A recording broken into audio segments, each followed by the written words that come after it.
bismillaahi raxmaani raxiim waxaan oo wanaagsan akhyaarta awadeyga daawanaysa ku soo dhawaada wararkii caalamkoodii ugu dambeeyay oo aadahan oo kale ka daawataan page-kan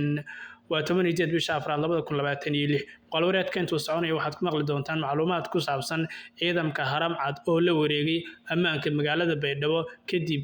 xaalado soo kordhay haddaba xaaladaha soo kordhay waxay intaan ku soo gudbin fadlan muuqaalka leega saar oo share garay oo u geey cida u baahan haddii aad ga daawanayso YouTube-ka iyo haddii aad ga daawanayso page-kaba fadlan muuqaalka leega saar laakiin gaar ahaan muuqaalkan waxaan ugu talagalay YouTube-ka oo kaliya fadlan muuqaalka leega saar oo share garay oo u geey cida kugu helay baraha bulshada aad baad u mahadsantahay hadda intaad garata iyo haddii aad garataanba aynu ku bilownay saaxiibayaal ciidan booliska gaarka ah ee Haram Cad ayaa lagu soo waramayaa inay si buuxda ula wareegeen ammaanka guud ee magaalada Baydhabo kadib banaanbaxyo jimcihii shalay ahayd ka dhacay gudaha magaaladaas kuwaas oo looga soo horjeedo diidmada shilin Soomaaliga ciidamadan Haram Cad ayaa ku baxay xaaladda oo soo kormeeray waxayna howlgallo ka sameeyeen gudaha magaalada iyagoo sidoo kale ku amray ganacsatada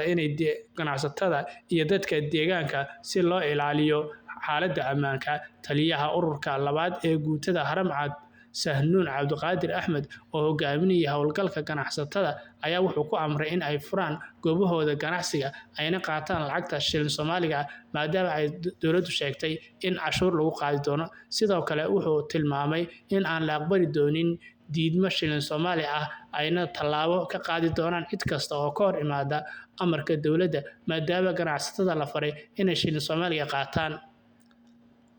la wareegida ciidamada Haram Cad ee amniga Baydhabo ayaa ku soo beegmaya xil ay haatan magaaladaasi ka socdaan dhaqdhaqaaqyo ku aadan doorashooyinka maamulkaas oo isugu jira golayaasha iyo deegaanka baarlamaanka